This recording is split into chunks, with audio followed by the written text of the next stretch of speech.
Hello everyone, my name is Gaius and this is Anime by Gaius. Today I want to talk about the Haruhi Suzumiya anime, much more specifically, the Melancholy of Haruhi Suzumiya and my experience with the TV series. Now, I have yet to watch The Disappearance of Haruhi Suzumiya, but when I do, I will make sure to share my thoughts with you all.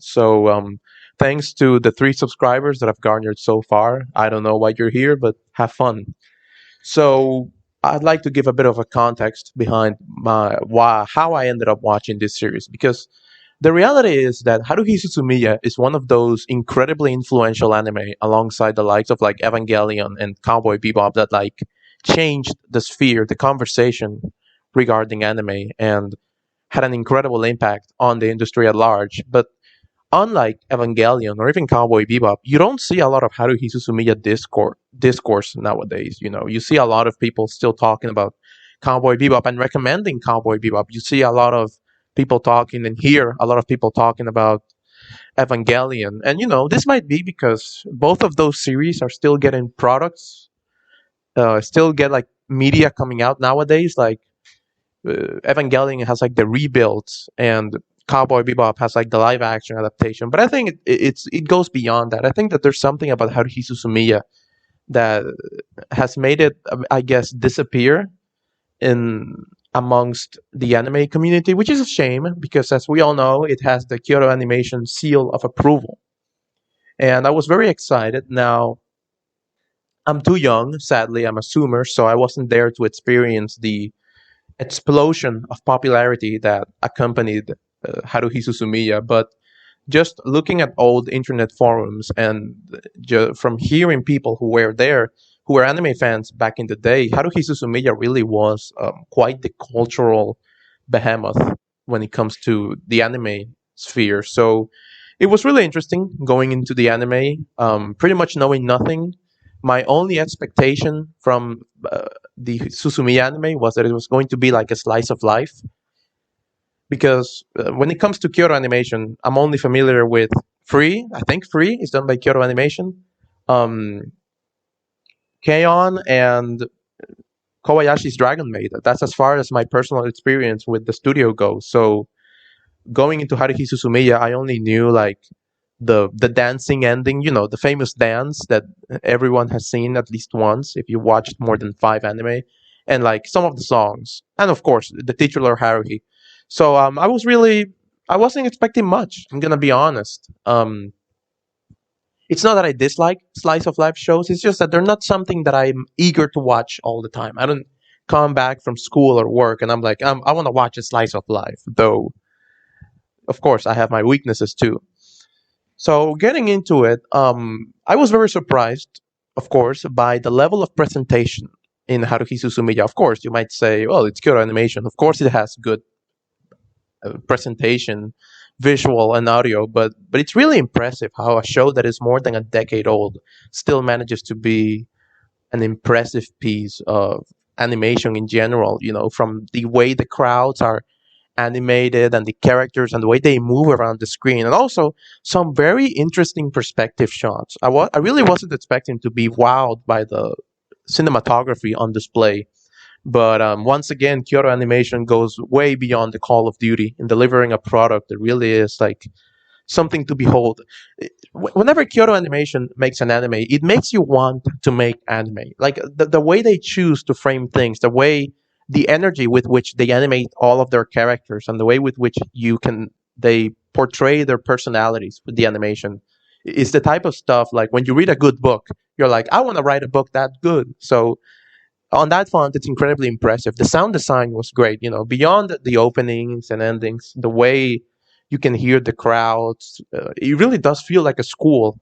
The way the sound effects are done and everything, the voice acting, everything about everything was just top of the notch. So on a technical level, incredibly impressive series. Now, about the plot, of course, you don't go to a slice of life TV series for, you know, a page turner, but I was pleasantly surprised by how much relevance each seemingly insignificant event seemed to have on the overall plot. Of course, when I say plot, I just mean the continuity of the series. But it was a very pleasant experience. I wasn't expecting to have like a fight in like one of the first episodes. Okay, I'm gonna go full spoilers. So if you haven't watched the series, go watch it. Or if you don't care about spoilers, then continue. But like, I wasn't expecting the class president to suddenly pull up a knife and be like, "Yeah, I'm gonna kill you, Kyon," the main character, for because I want to see how do he reacts. Like,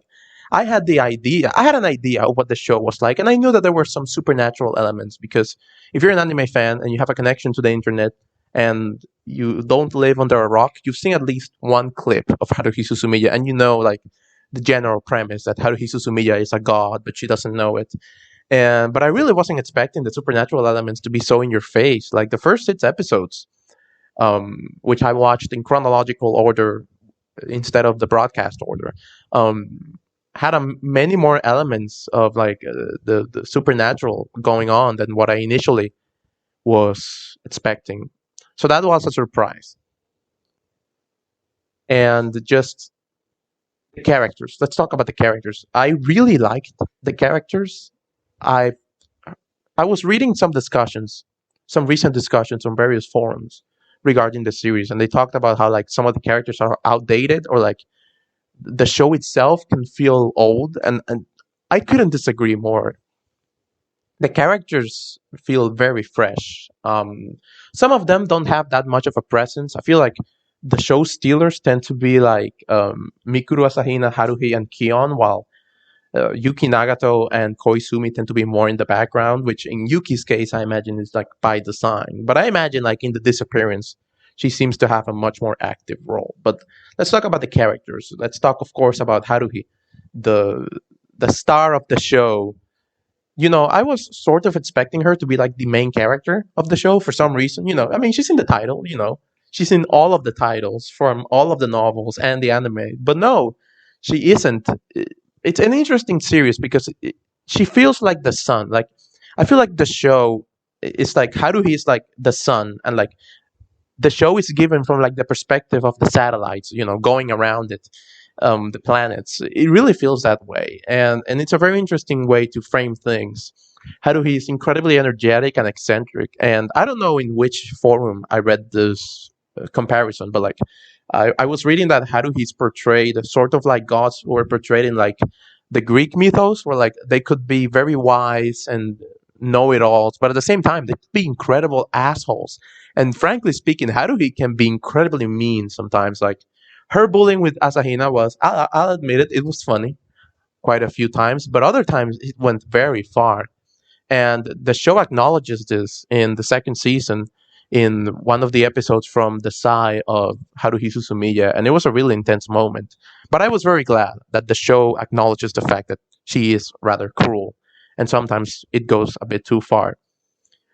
But aside from that, I actually really liked Haruhi's herself. There seems to be a very, well, not exactly subtle hints of romantic interest from her to Kion.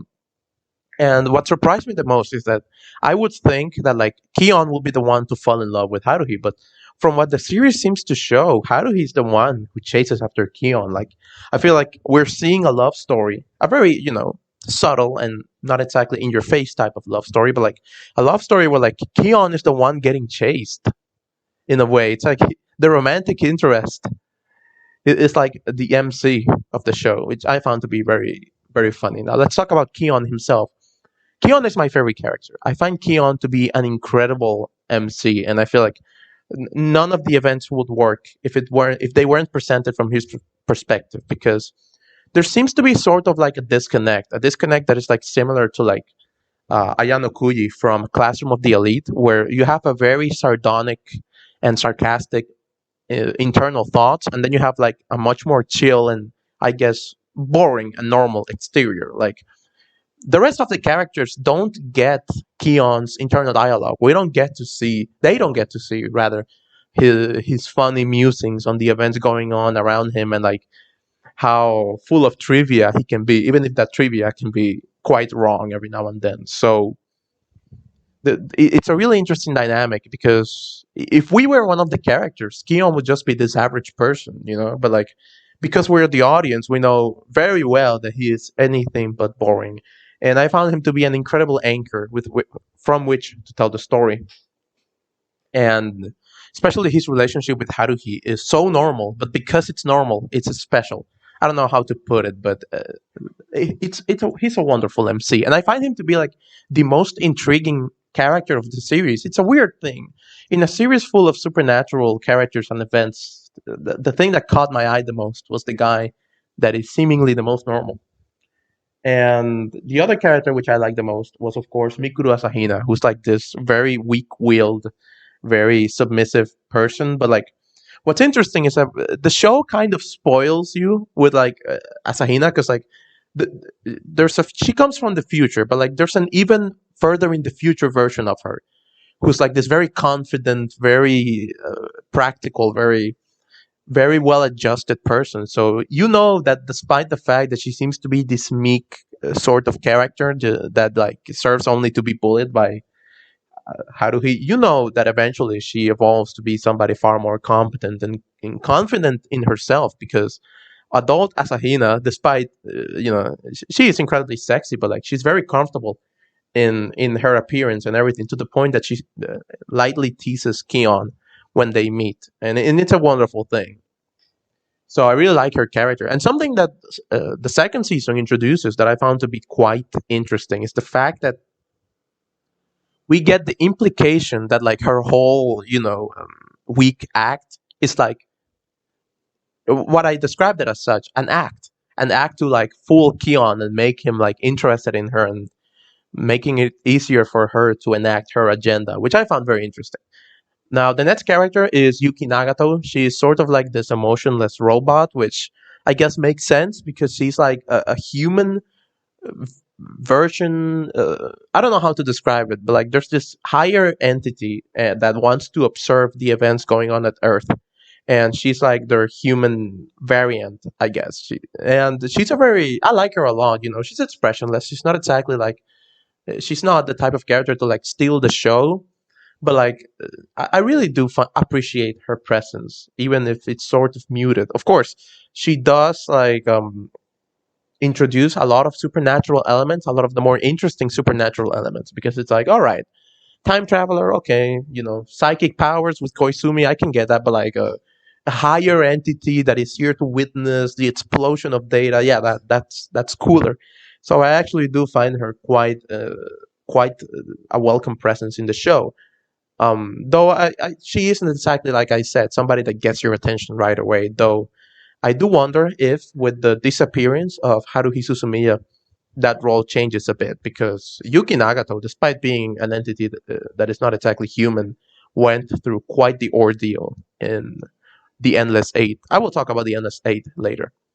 Now, finally, we have Koizumi. Now, he's like the pretty boy of the club, if I had to give him a description. But like, he's also like incredibly chill. So he's the Esper. So Mikuru Asahina is a time traveler. Yuki Nagato is an alien, to oversimplify it, and Koizumi is like an Esper. So he has like psychic powers which he can only enact within a closed space, which are like this dimension within a dimension that Haruhi Suzumiya creates whenever she's frustrated or her emotions go out of control. And he does a lot of exposition dumps throughout the series. But I still found him to be rather charming, and he's very likable. He's also like sort of like a much more muted presence, like Yuki Nagato. So in that sense, both of them are like sort of similar. He plays foil to Kyon a lot of the times. And we're like, Koizumi always goes along with whatever the hell Haruhi says. Well, Kyon is like the force that goes against her, and he's like, no, you shouldn't do that, or you should do that. So I find that quite a nice dynamic. Plus, they're the two guys of the club. Of course, they have their moments together, their bro moments. And of course, you have supporting characters who don't get too much attention, but like they're all interesting, they're all like entertaining, and like Kyoto Animation has this way of animating and expressing everyone in the cast. You could be like a random pebble on the road that the main cast kicks while walking, and you'd be interestingly presented. So I gotta hand it to KyoAni. So The broadcast order, talking about the show at large, was different from the chronological order that seems to resemble the novels far more, where the broadcast order is done in such a way that episode 6, chronologically, is the finale of the first season, which is a decision that I actually came to understand by the time I finished the show, because episode 6 is an incredible release of emotion, and it's well done, and it is an incredible way to end the series. So like I imagine if I was watching it in broadcast order and like episode 6 was like the final episode, I completely understand why that would be an amazing finale, even if it does mess with the timeline quite a bit, because the original broadcast order really does shuffle around between a slice of life episodes that happen after this climax, and it mixes them up in quite an interesting way, which I imagine it must have been quite fun to belong to that original conversation of like trying to piece together uh, which episodes go where, because like even though the episodes, a lot of them are like slice of life shenanigans, they follow this timeline. So like sometimes they make reference to something that has happened before.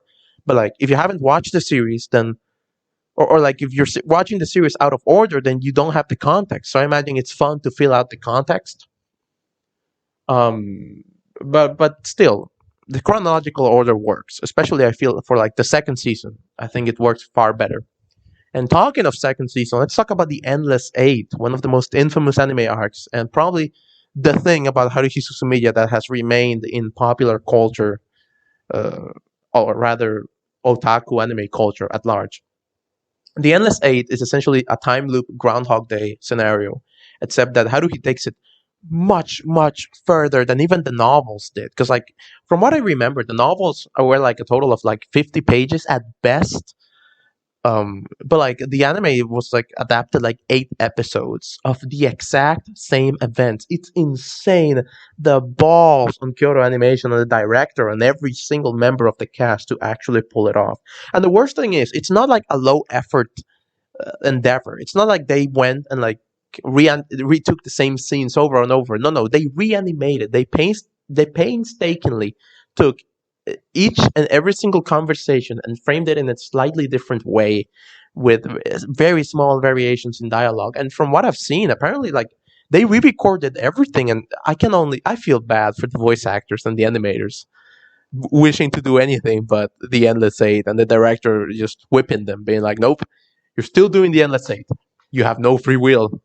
But I actually think that the Endless Eight wasn't as horribly bad as people made it out to be. Of course, I have the advantage of being able to binge the entire thing because I did watch every single episode, and I must admit the first and second episode weren't so bad.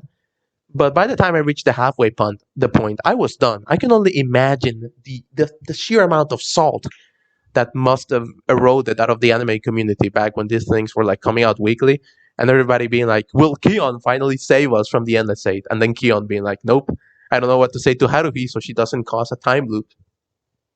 That was quite an experience, I have to admit. But I'm glad that I did. At least I'm able to, as an uncultured zoomer, at least I can look back and be like, "Yep, I was part of it." Not part of like when it came out, but at least I can go to someone and be like, "Ha, I watched all of it, you casual." And yeah, that's pretty much all of my thoughts on Haruhi Suzumiya. There really isn't anything to say that others haven't said on the internet or that you won't find on forums. It's a very enjoyable show. I do think that it's a little bit less consistent than other of Kyoto Animation's works. Like I feel like if you told me, should you watch all of Haruhi Suzumiya or would you watch all of K-On? Like which one did I consistently have much fun watching it? I'd be like K-On. But apparently, the disappearance of Haruhi Suzumiya, which is the final piece of animated Suzumiya by Kyoto Animation, from what I understand, seems to be like one of the highlights, not only of the Haruhi Suzumiya series, but anime in general. Like the shift in rating, in opinions, in testaments from like people who watch the TV series and then the anime and then the movie, sorry, is like immense. So I'm really looking forward to what the movie seems to promise. And apparently, Yuki Nagato seems to have like a larger role in the disappearance, and I'm really looking forward to that because the Endless Eight was a time loop, but everybody got their memories erased. So most of them did not actually feel the impact of repeating the same day. And I call it the Endless Eight, but actually they repeated the same day like 15,000 times. It's insane. And apparently Yuki Nagato was exempt from like forgetting about the passage of time. So she went through God knows how many hundreds of years worth of time repeating the same events. And one of the things that I noticed is that if you watch the Endless Eight, you'll see how Yuki Nagato seems to become like much less overt. Like she's already a pretty expressionless character, but like as time goes on, she seems to get depressed. Like there's a shot of her in the latter episodes of like the Endless Eight where she straight up looks dead. Like yeah, she's there, she's technically there, but like her soul seems to be like somebody took it off. It really is. It really will be interesting to see if the Endless Eight is as important as the director made it out to be. That he repeated the same thing 8 days for 8 straight episodes, 8 weeks of anime. It's insane. But I've rambled on for a little bit too much. Go watch Haruhi Suzumiya if you're a fan of Kyoto Animation. Go watch it if you're a fan of Slice of Life. And if you already watched it and you're simply here to validate your opinion on the show, then I'm happy to do so if you like it, because I really did. Even though I don't think it's the most consistent show ever, I do think it has some incredible highs and some rather horrifying lows in terms of pacing. And I'm not just talking about the Endless Eight. There's definitely some episodes that I just didn't feel them that much, but that may be because of the source material. I can't ascertain the quality of the original light novel, but I imagine that Kyoto Animation did their best to translate it into something that was very enjoyable week by week. And I'm really looking forward to the disappearance of Haruhi Suzumiya, one of the milestones of animated movies. So I will come back when I finish it watching it, and I hope you have a fantastic day. I will leave the link in the description to the TV series if you're interested. And if you're not, then still glad to have you here. Have a wonderful day.